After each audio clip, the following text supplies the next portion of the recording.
बहू ताली एक हाथ से नहीं बजती। बाय मम्मी, मैं शाम को 8 बजे तक आ जाऊंगी बोलकर नीरा ऑफिस के लिए निकल गई और कौशल्या जी घर के कामों में लग गई। यह रोज की दिनचर्या थी। कौशल्या जी का बेटा प्रशांत और बहू नीरा दोनों मल्टीनेशनल कंपनी में कार्यरत थे। दोनों की शादी हुए अभी 3 महीने ही हुए थे। दोनों की लव मैरिज थी। बचपन से ही प्रशांत के सर से पिता का साया उठ चुका था। बस तब से कौशल्या जी ने अकेले ही पाला पोसा था प्रशांत को। पहले खुद भी कौशल्या जी नौकरी किया करती थी और घर और प्रशांत को भी संभालती थी, इसलिए वह नौकरी वाली औरतों की समस्या से वाकिफ थी। प्रशांत ने बड़े होकर घर की सारी जिम्मेदारी संभाल ली और कौशल्या जी से घर पर रहकर आराम करने को कहा। जो इंसान कभी खाली ना बैठा हो उसे आराम करना कहाँ पसंद आता है। कौशल्या जी ने घर पर रहकर भी व्यस्त रहने का जुगाड़ कर लिया। उन्हें खाना बनाना बहुत पसंद था। जब वे ऑफिस जाती थी तब उनके बनाए खाने से ऑफिस का सारा स्टाफ उनके टिफ़िन के प्रति अपना आकर्षण कम नहीं कर पाता था और सभी उनके बनाए खाने की बहुत तारीफ करते। बस कौशल्या जी ने टिफ़िन बनाने का बिजनेस शुरू कर दिया था।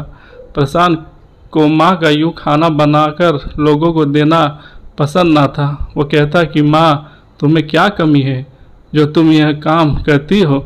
इस पर कौशल्या जी कहती है कि वे व्यस्त रहना चाहती है बस, और बदले में अगर 2 पैसे भी मिल जाते हैं तो क्या बुरा है। नीरा के आने के बाद भी कौशल्या जी पूरे घर का काम अकेले ही संभालती और उनका हुनर भी बरकरार था। नीरा आज के मॉडर्न ज़माने की लड़की थी। उसे माँ का टिफ़िन बनाना बिल्कुल पसंद ना था।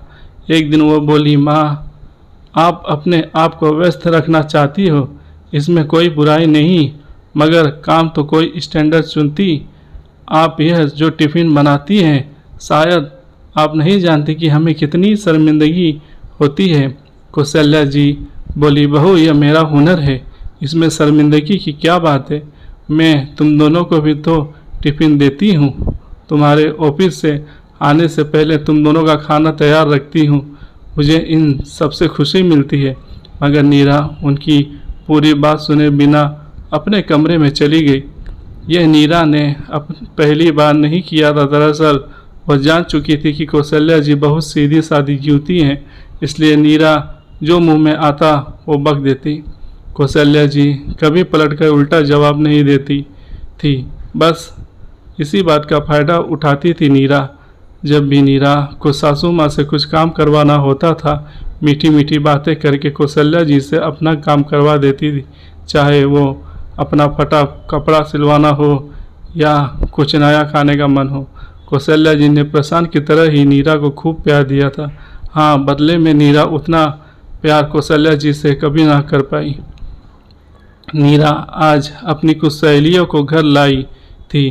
कौशल्या जी ने उनको आदर के साथ बैठाया और नाश्ते लाने अंदर चली गई।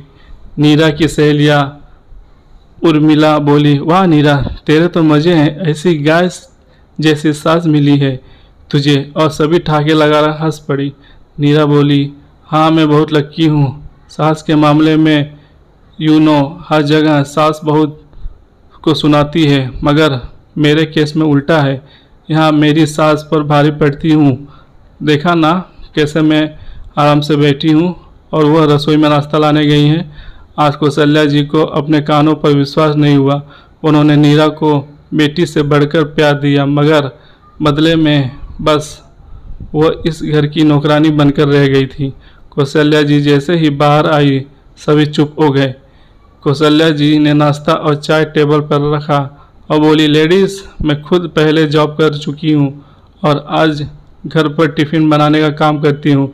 नीरा काम से थक जाती होगी, यही सोचकर मैं हमेशा उसका सारा काम हंसी खुशी कर लेती हूँ।